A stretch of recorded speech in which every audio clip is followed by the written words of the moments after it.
Eu fico muito feliz de ter uma organização como essa aqui em Anápolis para difundir o software livre.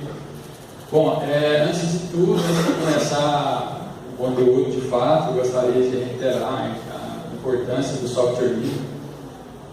E principalmente num evento como esse aqui. Eu não lembro exatamente quando é que eu comecei a ouvir pelas primeiras vezes a respeito do software livre, mas eu me lembro bem que o FreeSol, que eu fui em Goiânia, creio que por volta de 2005, talvez tenha sido um dos primeiros, foi onde eu realmente tive a oportunidade de experimentar pelas primeiras vezes, né? E aí foi só uma questão de tempo para aparecer o gosto pela coisa. Como histórico, né, para o pessoal entender como é que a minha história com a impressão 3D livre, na verdade é até uma história recente. Eu me formei em engenharia de computação há pouco tempo na UFG e eu quis deixar uma contribuição da nossa parte, né? Estudamos aí por longos anos numa instituição federal, numa instituição pública de qualidade. E às vezes a gente passa por esse tipo de experiência, aprende, faz contatos, né? E infelizmente deixamos pouco, né, na instituição. Qual que é a nossa contribuição para a sociedade de maneira geral, né? Então eu decidi juntar um grupo aí de ex-alunos, foram 22 ao todo, e fizemos uma bela vaquinha para comprar a impressora 3D. É uma coisa que eu acho super importante, uma tecnologia muito abrangente que vai crescer muito, muito mesmo. E foi através disso que eu comecei a entender um pouco desse mundo da impressora 3D. A minha escolha, desde o início, na proposição desse projeto, foi em procurar algo livre, algo que funcionasse tanto de hardware quanto de software livre.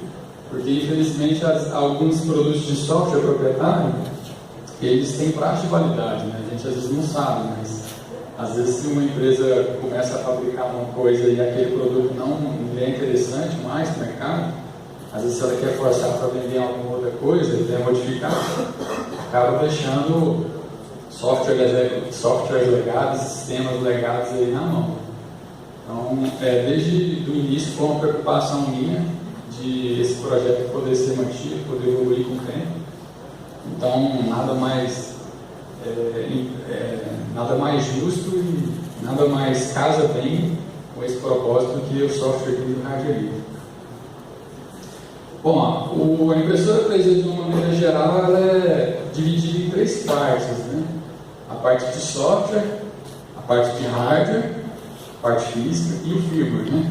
Então, explicando um pouco por cima do que seria isso, o firmware o pessoal costuma falar que é o software do sistema embarcado. Ele é um software que vai ser carregado na CPU da máquina. Então, existem vários tipos de firmware, alguns vários baseados no próprio Linux. E a função do firmware é controlar esse CPU de forma a oferecer certa abstração para o funcionamento da máquina e integrar com o software ou os outros sistemas que fazem parte da máquina, né? Motores, etc. A parte de hardware, a parte física, né? Nesse caso da impressora 3D são o bit extrusor, os motores de passo, né? Toda a parte estrutural da máquina é a parte de hardware. E o software é a parte um pouco mais abrangente nesse caso, que é a parte de modelagem, a parte de controle, né? E a parte de processamento também. Eu vou esmiuçar bem isso aqui um pouco para frente aqui. Bom, dos passos da impressão 3D, o primeiro deles, modelagem. A primeira coisa que você faz ao pensar na impressora, ao pensar em imprimir um objeto, você vai pensar primeiramente na modelagem. Não necessariamente você vai modelar um projeto, mas você vai ter que buscar aí esse modelo, né? Hoje em dia na internet tem vários, pelo menos uns 5 bastante famosos, que disponibilizam de forma livre também, nem todos estão 100% livres, a maioria só grátis, mas você pode baixar os modelos já prontos, que já foram até experimentados, pessoas que colocaram nesses repositórios de objetos livres. O processamento, já entrando um pouco mais na parte técnica, para que seja impresso uma peça, existe um processamento, porque o processo de fabricação ele não casa bem com algo em 3 dimensões, né? Geralmente o que é feito é uma acomodação entre placas, entre visões 2D, que ao se agregar geralmente no eixo Z aqui, se forma esse objeto 3D. Eu não sei se ficou bem explicado, mas eu vou mais para frente, vou dar mais detalhes aqui.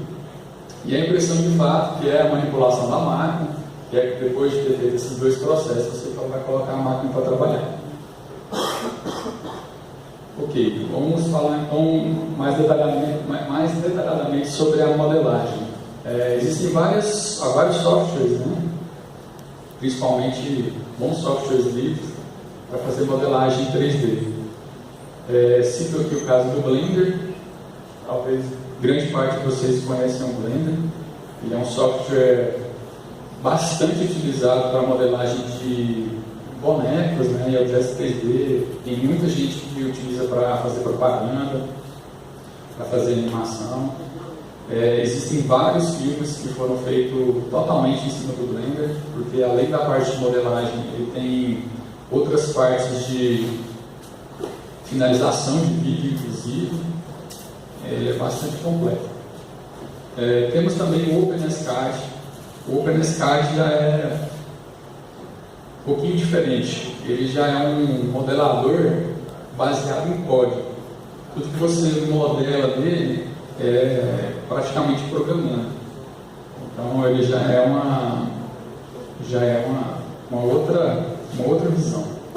Mas também que pode ser feito, aliás, é bastante utilizado com impressoras 3D,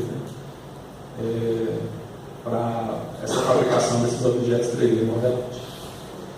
E também tem o FreeCAD, algo um pouco mais parecido com o OpenSCAD. Temos o Inkscape. Eu coloquei uns asteriscos ali porque o Inkscape não é um software próprio para modelagem, especialmente modelagem 3D. É um software de desenho vetorial. Mas, como algumas necessidades surgiram aí, e às vezes você precisa fazer apenas algo simples, por exemplo, uma placa, então você pode modelar um desenho que é 2D, você está vendo 2 dimensões, é um plano, mas você pode adicionar espessura nele para ser impresso. Eu utilizei ele, inclusive, eu modelei, eu vou mostrar já para vocês. Eu modelei uma plaquinha, né? Uma plaquinha, posso até contar uma historinha aqui para vocês, de onde surgiu essa ideia. Eu modelei uma plaquinha, você faz um desenhozinho, coloca essa espessura nessa placa e a impressora imprime, né? Essa placa poderia, por exemplo, ser uma placa de laboratório, uma placa indicativa, poderia ser uma placa de alerta, tipo aquela plaquinha ali de deficiente. Seria perfeitamente possível fabricar toda ela em impressão 3D, né? Essa parte branca que vocês estão vendo ali seria o vazado dela, seria o buraco, assim. Bom, para que seja feito isso, geralmente tem 2 formas, né, no Inkscape. Tem uma inserçãozinha que você transforma ela primeiro em rota, depois coloca essa profundidade, né, essa altura, essa dimensão Z. E tem um outro que você já converte direto para um formato que o OpenSCAD consegue entender, e aí do OpenSCAD você gera um outro arquivo, que é o que vai ser lido pelo fatiador. Então vou só ver mais ou menos mais detalhes aqui. Contando um pouquinho da história do Inkscape, por que eu precisei fazer, por que eu achei interessante, é que lá na UFG eles têm certo Acho que a maioria das pessoas tem a maioria das universidades federais e tal, ou públicas, tem certa dificuldade, porque o processo de se comprar alguma coisa na universidade é um tanto burocrático. E às vezes precisaria fazer algumas identificações de laboratório, porque é algo obrigatório, né, essa identificação, e teria que fazer uma licitação. E às vezes acontece de os laboratórios serem construídos, serem propostos em períodos diferentes. Né? Você imagina passar por todo o processo de licitação para fazer uma plaquinha de um laboratório. Bastante complicado. Né? A pessoa poderia ser fosse feito ali, poderia ser feito em poucas horas no laboratório. E aqui está a experiência do Inkscape. Eu desenhei, na verdade eu peguei a logomarca no site da UFG, e aí eu coloquei uma área extra nela e fiz ela como se fosse vazada. Eu vou deixar vocês pegarem aqui, se vocês entenderem. Eu já queria deixar claro que isso aqui na verdade foi a segunda peça que eu imprimi nessa impressora, e ela é, digamos, realmente uma experiência, tá? Ela tem sérios defeitos de qualidade aqui, não fica assim a impressora. Você estava aprendendo, né? Tinha que fazer muitos acertos ainda, tanto no firmware quanto no software, vários acertos, mas eu peço até que tome um pouquinho de cuidado aí, porque não tem valor nenhum, mas sentimental, isso aqui tem muita coisa. Assim, vocês verem. O de baixo aqui o software Inkscape, né? Aqui o desenho vetorial, e aqui o OpenSCAD, né? Modelagem 3D. Eu espero que dê tempo de demonstrar um pouquinho para vocês. Vamos ver se não vai ficar muito chato. E essa aqui é a segunda versão da plaquinha, tá? Ela está bem mais bonitinha que essa aqui ficou lá na versão como demonstração. Aqui o Blender. Eu tenho muito pouca experiência com o Blender, ele é um software um tanto interessante, bem complexo. Dá um trabalho de você iniciar os estudos com ele é bem complexo, mas você consegue fazer praticamente tudo ele. Bom, passamos para o processo de fatiamento, que é ou processamento ou fatiamento, né? Ele transforma um objeto 3D em camadas 2D.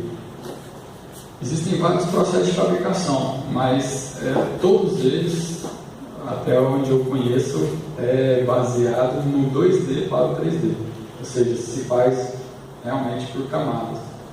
Nem todos os softwares passam nem todos os objetos, as tecnologias passam por esse fatiamento em específico desse, né? Mas todos eles têm um processamento que transforma o 3D no 2D para a partir das fases né, de cada camada se torna esse objeto 3D. O software que é utilizado, mais utilizado atualmente, chama Slicer. O nome já diz bastante, né? E ele faz o trabalho de pegar um arquivo, esse arquivo descritivo do seu objeto 3D, e transformar ele em 2D. Só que ele faz um pouquinho além disso, né? Porque existem várias técnicas e várias possibilidades na construção desse objeto 3D. Você poderia, por exemplo, criar um objeto cônico totalmente oco, ou preenchido, ou parcialmente preenchido. Então esse programa Slicer, ele tem essas configurações, esses parâmetros que você vai configurar aí para gerar o objeto da forma que você quer. Se você quer, por exemplo, um objeto sólido que seja mais resistente, você vai provavelmente colocar preenchimento de 80% ou 100%. Mas se é só um chaveirinho, por exemplo, eu tenho algo aqui, chaveirinho precisa ser leve, não precisa ser super resistente, você pode colocar aí 20%, 30% é o suficiente. Se vocês dão para ver aqui, você quer o símbolozinho do Open Hardware. Chaveirinho aqui.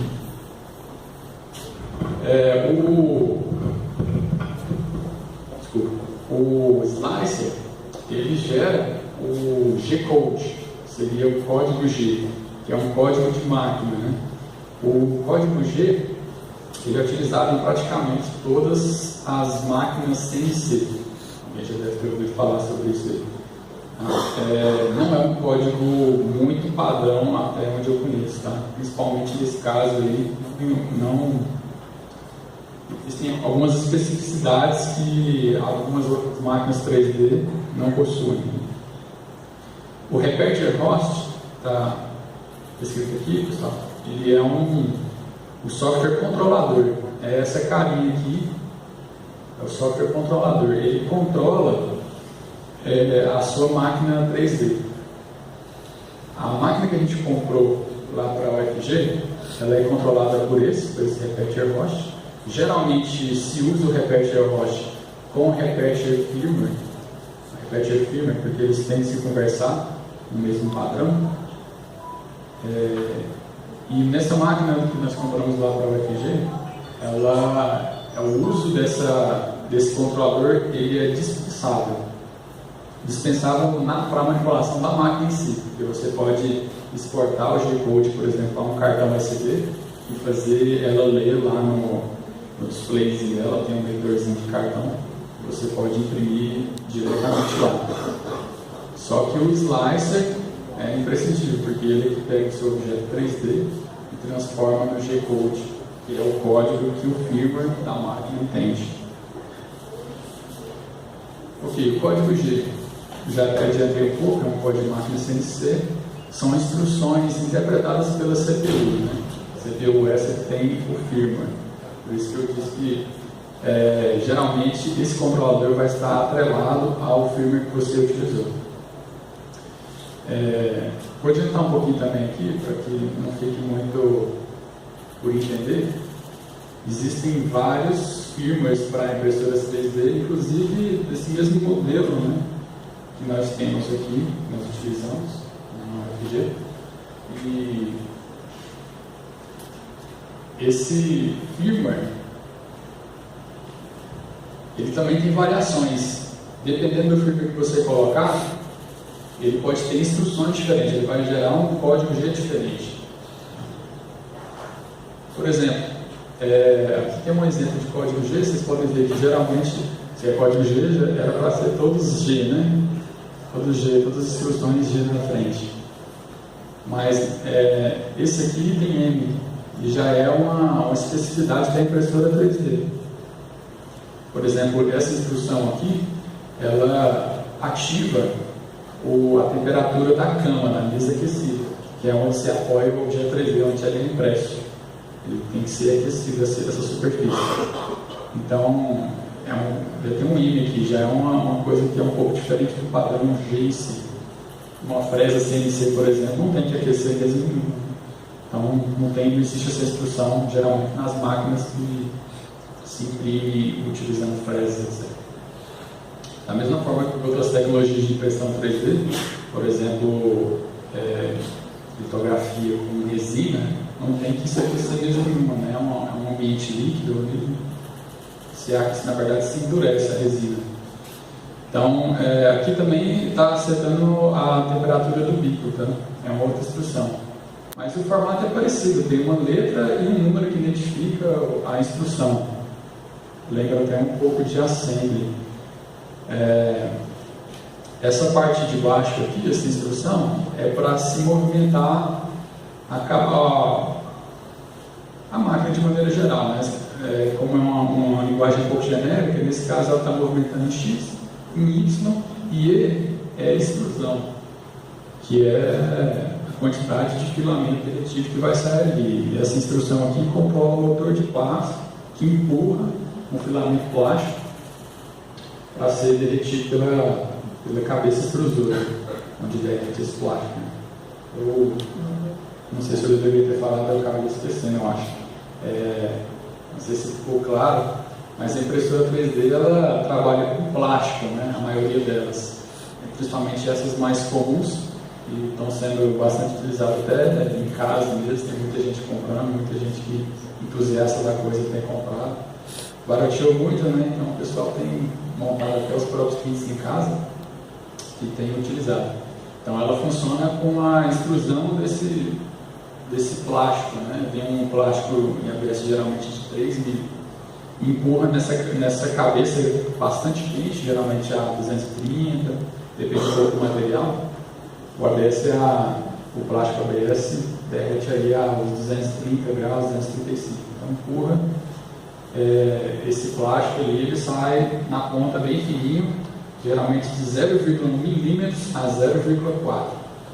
Mais comum é 0,4. Essa outra instrução embaixo aqui, do eixo Z, está movimentando o eixo Z, e F diz a velocidade que ela vai estar movendo, tá? A quantidade.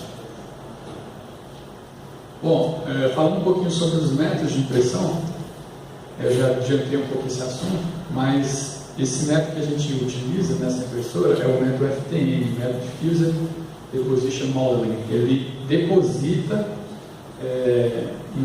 camada a camada esse plástico derretido, né? E como está quente ali, ele se adere. Quem está vendo a peça aí vai ver que tem algumas partes que ela não está muito bem aderida. Ela ficou com muito espaço, ela tem que ser um pouquinho espremida ali para ter uma adesão boa. Aqui é um demonstrativo bem simples ali. Essa parte cinza aqui seria a mesa aquecida. Essa mesa tem que ser aquecida por não ter uma diferença muito grande de temperatura do plástico, que é extrusado aqui pelo bico, porque se tiver uma diferença muito grande, vai dar um choque, ela vai endurecer muito rápido e vai proibir aí esse rolamento de camada a camada, né? Além de que também esse plástico depositado não pode esfriar muito rápido. Se ele esfriar muito rápido, ele vai ocorrer uma quebra ali, vai acontecer alguma coisa. Inclusive, alguns modelos de impressora 3D vêm até com de caixas assim, mais protegido para manter a temperatura um pouco mais constante ali no ambiente. Bom, outros métodos de impressão Direct Ink Writing, que acho que tem até um projeto que faz circuitos com uma caneta que é condutora. O pessoal tem feito circuitos bem simples, até para a parte educativa principalmente utilizado, com esse tipo de tecnologia. Seria, por exemplo, tem algumas impressoras que fazem, poderia nem dizer que é 3D, mas é 3D porque geralmente se imprime no objeto 3D. Mas algumas máquinas que fazem desenhos em vasos, por exemplo, os vasos de barro ou vasos de porcelana, tem algumas impressoras que fazem essa tecnologia aí. Se injeta tinta diretamente pelo bico. Estereolitografia, o que eu falei, das resinas. Geralmente tem uma resina numa temperatura ideal, que ela fica líquida, e aí através de um projetor que fica por baixo, ela endurece essa resina. E dali dessa resina nas primeiras camadas ali vai surgindo o objeto. E o LOM, Laminated Object Manufacturing, que é também um método de impressão 3D, um pouco menos tradicional, um pouco mais comum nas indústrias. Eles fazem chapas de aço e dali eles modelam essas chapas de aço de forma a formar um objeto 3D. E a fresa CNC, às vezes, já é uma coisa um pouco mais comum no nosso meio, já tem bastante utilizando isso na indústria, tanto moveleiro quanto de ferragens, mas o pessoal às vezes não atribui a fresa CNC a uma impressora 3D. Mas também, né? Porque pega um objeto, através de um modelo, transforma um modelo em um objeto. Né? Bom, a visão aérea visão aérea aqui não estou publicando. Só para vocês entenderem o processo de uma visão por cima, né? Para vocês entenderem por cima aí como é que seria isso aí. Primeiro você faz o modelo, e esse formato de modelo pode ser em SCAD, pode ser Blend, e esse modelo, na verdade, fica em vários outros, né? Isso aqui está atrelado ao programa de modelagem que você está utilizando. Se exporta para o STL. O STL é um arquivo já mais bem padronizado, inclusive com intenção de que inclusive com a intenção de que sejam entendido um formato de arquivo entendido por vários programas, né? Para que você tenha aí liberdade também para utilizar em vários softwares diferentes, né? Assim como foi padronizado o ODF, o ODT, aí o pessoal deve conhecer, tem o software livre, para documentos, né? Do Office, do LibreOffice, do AbiWord, KingOffice e vários outros. Geralmente todos eles usam o ODF, que é um formato padrão para a descrição de arquivos de texto. E o STL é mais ou menos nesse sentido, só que para descrever um objeto 3D em um formato um pouco mais padrão. E esse STL é lido pelo fatiador, nesse caso o slicer, e ele exporta esse G-Code. O G-Code era para ser padrão, mas não é, justamente pelas diferenças de software. O pessoal tem feito modificações. É uma coisa que tem crescido muito, as necessidades têm surgido, né? Novas tecnologias têm surgido, algumas de alto nivelamento mesmo, etc. Então, alguns acertos são feitos ainda no G-Code. Talvez no futuro próximo aí, possa se dizer aí um G-Code totalmente padrão para a maioria dos softwares, dos firmwares livres, né? Vamos ver o que o futuro nos reserva aí. E a CPU é a que executa esse G-Code. Só aproveitando ali que tem a imagem de um objeto que eu tenho aqui, eu vou passar também para vocês verem. É bom trazer isso aqui para ver que não é mentira, né?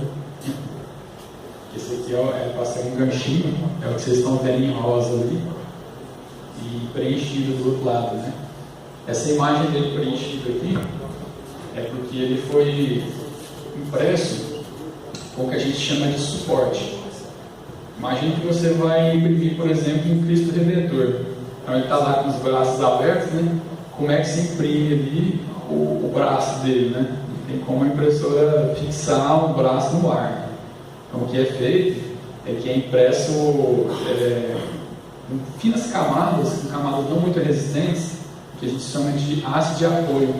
Então, ele imprime desde baixo ali, perto do pé, hastezinhas que vão servir de suporte para o braço, de forma que você pode destacar essa haste depois e ter o seu objeto final. Então, essa peça aqui foi impressa desse jeito, porque ela foi impressa nessa lateral. Vocês podem ver que tem até umas marcazinhas de que foi destacado, né, parte desse objeto impresso. Então, como é impresso dessa forma, não tinha como fazer esses vincos nem no meio, nem esse último aqui, se impresso no ar, né? Não tem apoio, né? Nós estamos mexendo com material super maleável. Vai passando aqui.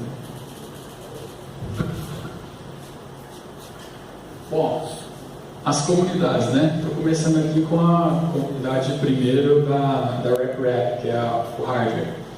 Existem vários modelos de impressora 3D.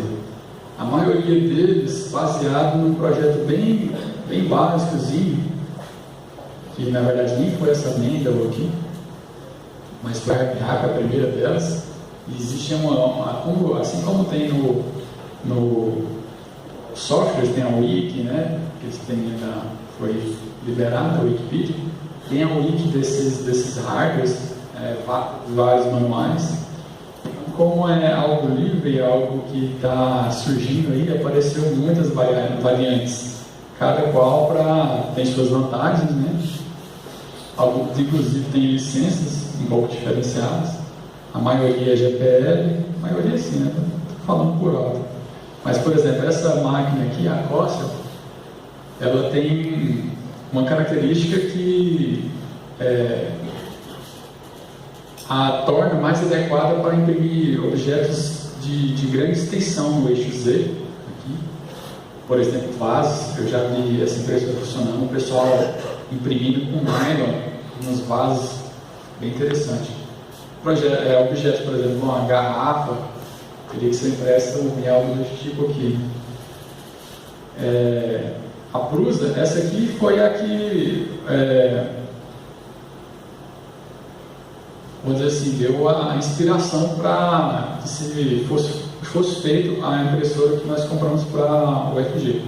A impressora que nós compramos para o UFG, o kit dela, eu montei, mas ela não foi eu que fabriquei ela. O kit dela foi baseado nessa Prusa E3 aqui, que é também baseado na REP. Então, ela é bastante semelhante nas formas de funcionamento, principalmente dos eixos aqui.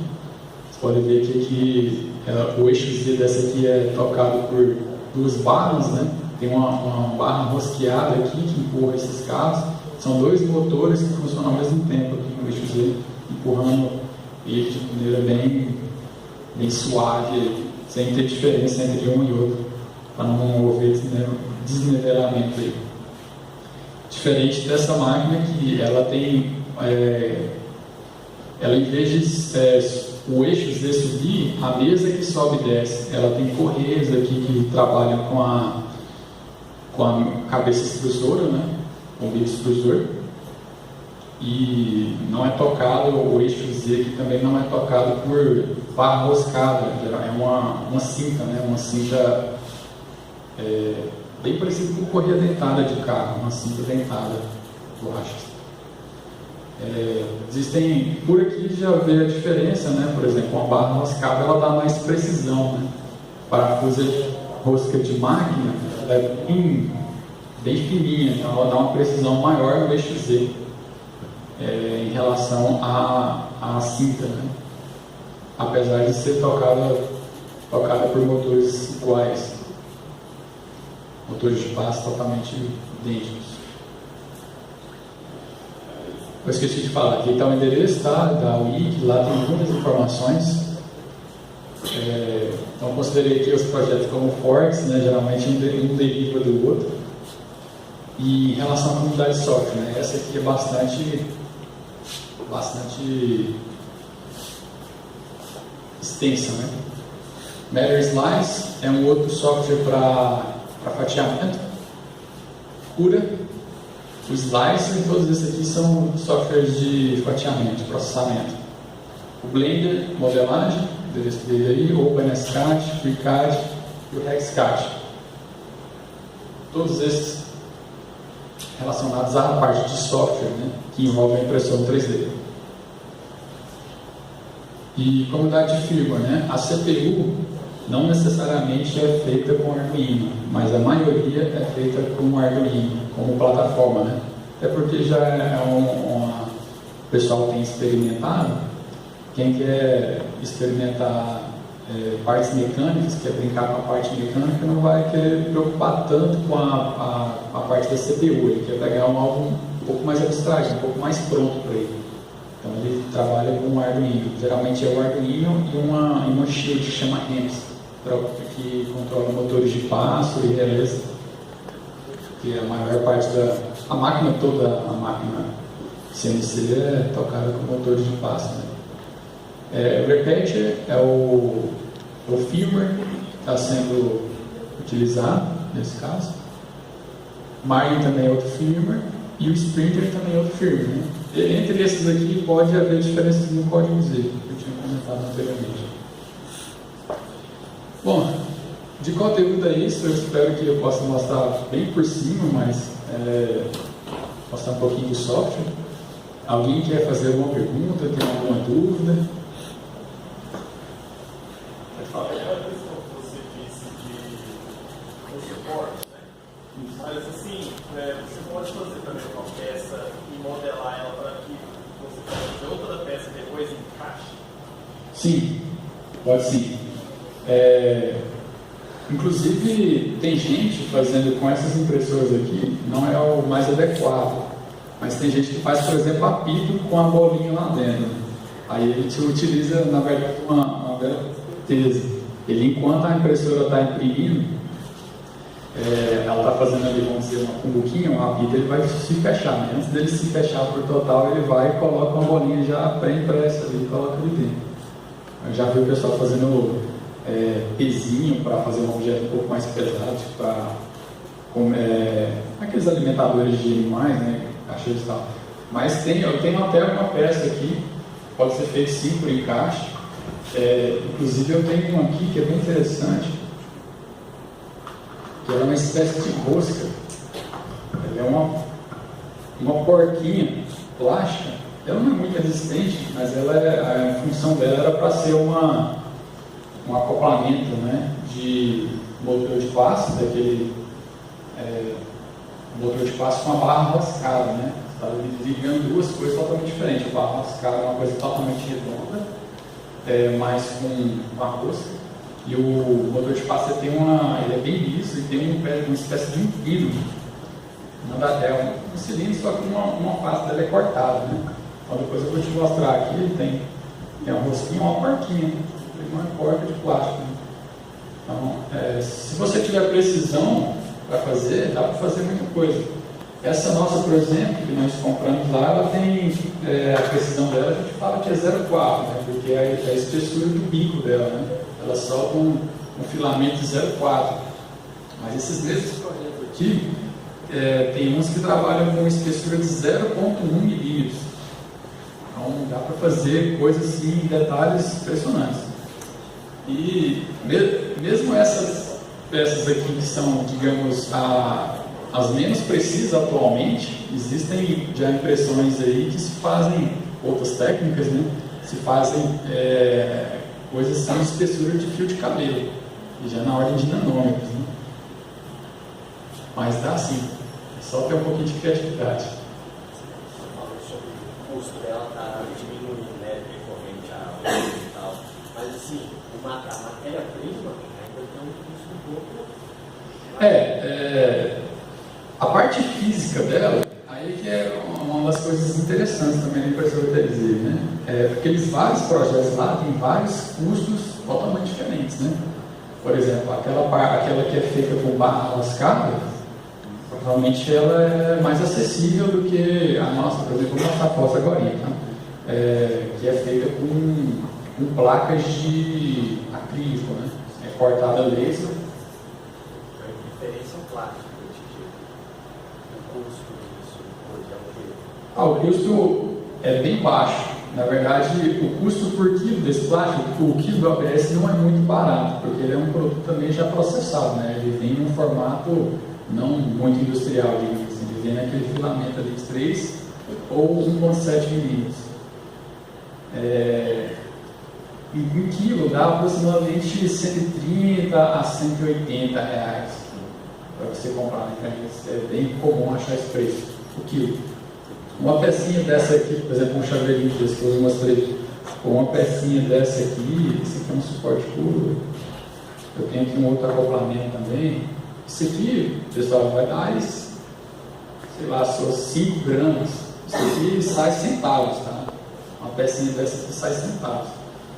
É muito barato, porque geralmente as peças são muito leves, a gente tem essa noção do preço por quilo, mas ela fica muito baratinha, né? Para vocês terem uma noção um pouco da precisão dela aqui, eu vou passar essa bobininha. Essa bobininha não foi eu que imprimi, ela veio junto com o kit e ela vem enrolada com uma fita especial que resiste temperatura, que é para acoplar um sensor de temperatura que ficava debaixo da mesa aquecida. Vou passar isso só para vocês verem então, que é fininho aqui, é bem interessante. Alguém? Existe plástico agora, né? Mas existe algum material mais resistente do que esse para impressoras 3D mais recentes? E se não há, tem uma pesquisa para isso? Está se desenvolvendo uma pesquisa nessa área? Sim, a pesquisa de materiais tem sido bastante estudada nas impressoras 3D. Essa nossa trabalha com ABS e com PLA. Primeiro, para vocês entenderem um pouco, o ABS, a característica dele, ele é o mais caro, ele derrete a uma temperatura maior, e em relação ao PLA, que é o outro material, ele é um material um pouco mais resistente. O que seria um pouco mais resistente? Na verdade, quando você pensa em resistência de material, depende um pouco de resistência ao quê? Né?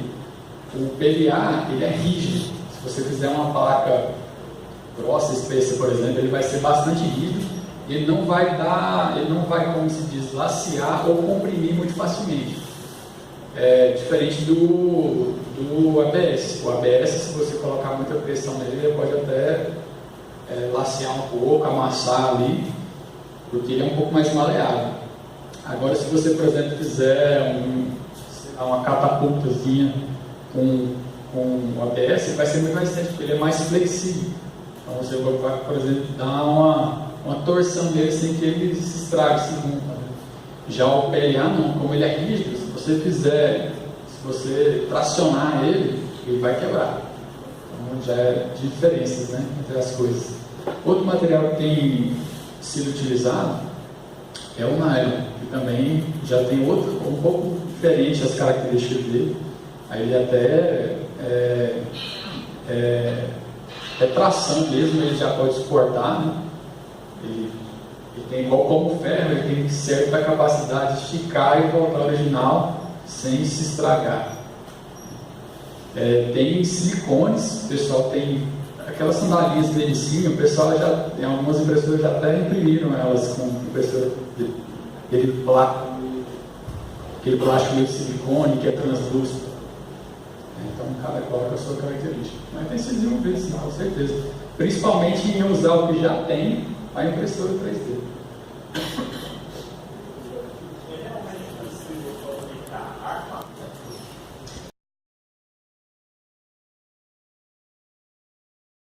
Tinha um impacto, né, para fazer uma bala se ativar, sei lá. Mas é possível sim. Inclusive tem já países onde as leis correm um pouquinho mais rápido que aqui no Brasil, que eles já têm regulamentado esse tipo de imprimir. Como curiosidade, eu digo que lá na empresa nós temos uma política de uso. Abrir um pouquinho tá?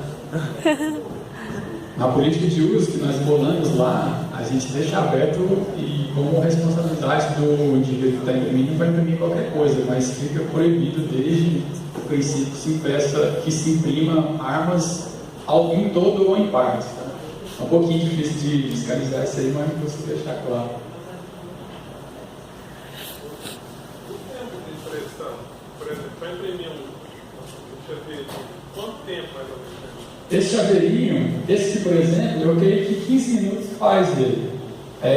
O tempo de impressão depende um pouco do jeito que você projetou a peça e principalmente do jeito que você quer imprimir. Se você imprimir, por exemplo, um cilindro totalmente preenchido, ele vai levar, obviamente, um tempo muito diferente se fazer só o contorno dele, só uma parede ali de 2 ou 3 milímetros. Né?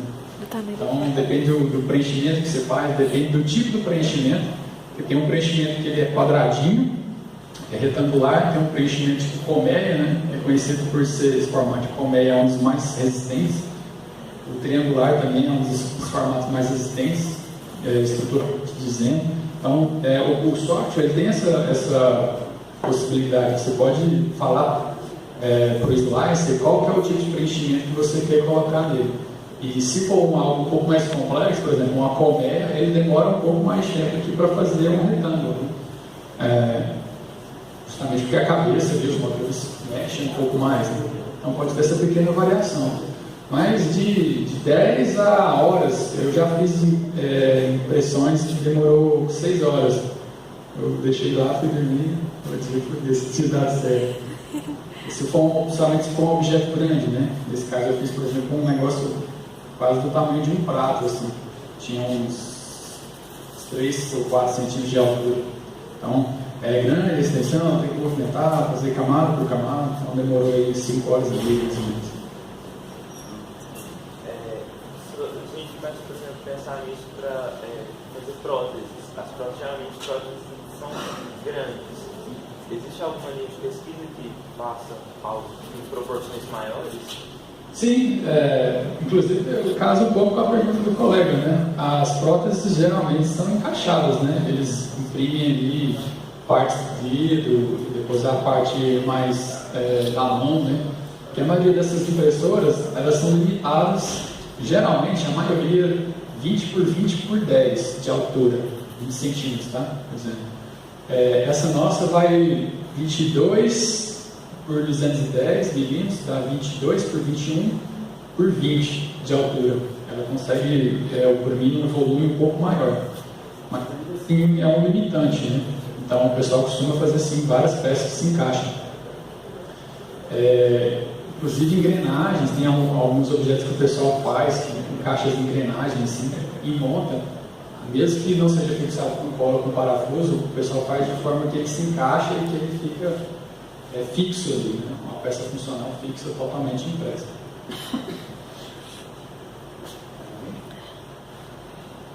Inclusive, nessa parte de peças, algumas dessas que são feitas, por exemplo, eu já vi uma impressão que o pessoal fez vocês já viram aquele cachorrinho que tem uma cabeça que fica balançando assim?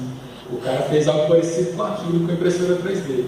Só que no caso ele usou o suporte, né? É por isso que eu falo que tem que ter a criatividade, né? Ele usou o suporte, só que na parte do pescoço ele fez com uma parte bem fininha, né? Ele projetou para ser algo fino que pode ser destacado. Então depois da impressão ele foi lá com a pinça, destacou e a cabecinha ficou móvel.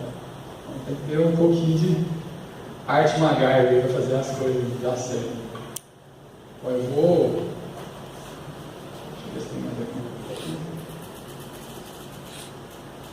Não sei se eu já estou demorando muito, mas se por acaso eu tiver, vocês me dão um toque aí.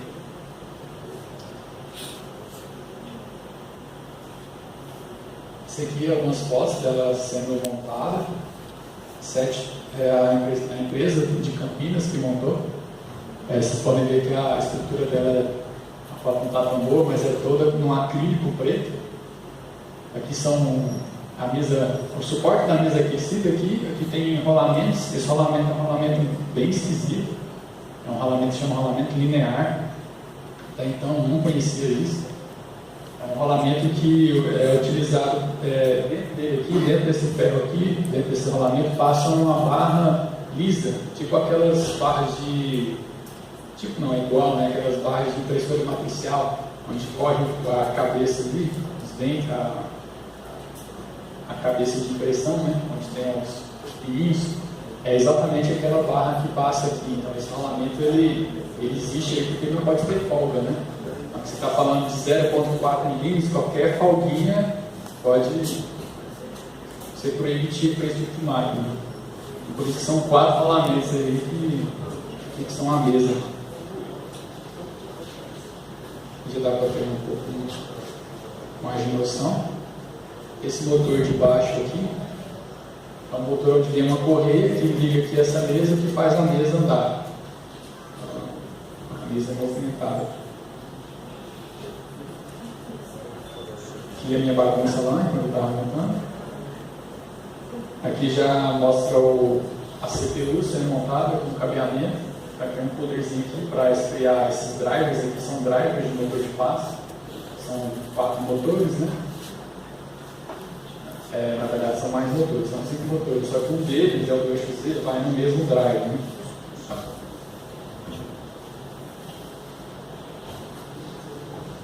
Aqui também.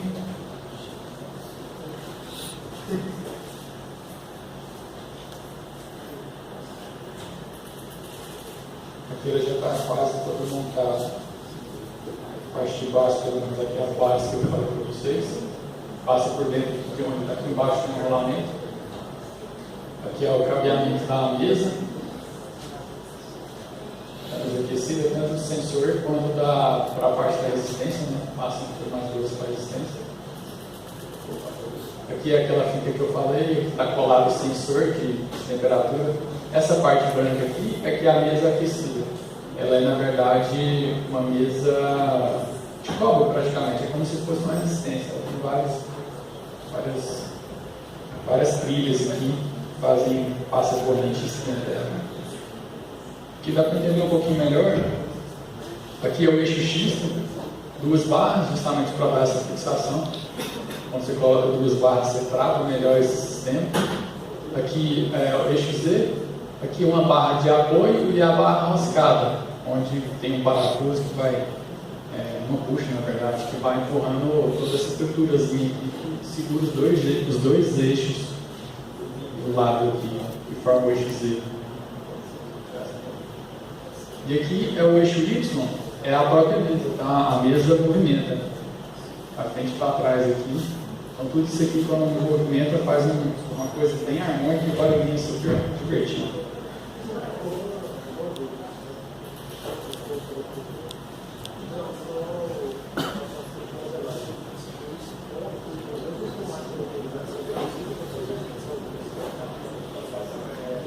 Desculpa, ele perguntou aqui no formato que exporta no programa de modelagem, se é o mesmo formato de vídeo. Não. Você pode até salvar. Não, mas no formato de vídeo, você pode fazer essas coisas, tudo bem. Você faz a modelagem para fazer animação de game, antes de qualquer celular, antes de exportar estadio, você pode exportar imagem, se for fazer um desenho, sabe? Ele tem que fazer uma pré-renderização. Você não tem intenção de tudo, não é pré-renderização de imagem. Não é necessário fazer a renderização, tá? Você pode até fazer renderização para você ver como é que está, se tem alguma coisa assim, mas não é utilizado, né? O STL, que é o arquivo que você vai exportar no Blender, o seu objeto, ele é um formato de descrição de objeto, né? Ele não é uma renderização. Inclusive, ele é um formato relativamente que dá para você ler. Não é algo muito legível, mas é um arquivo, como se fosse um arquivo texto, você consegue ver uma coisa não. Então, para encerrar, pessoal, aqui é o filamento, tá? Para vocês verem. Aqui onde fica o motor da extrusão, tem uma engrenagem aqui que puxa esse filamento e onde derrete. Tá? Vou ficar aqui até pelo menos até meio-dia. Se alguém tiver mais alguma dúvida, eu posso mostrar aqui e tal. A gente pode conversar mais sobre isso. Passar a palavra para o pessoal. Tá? Obrigado.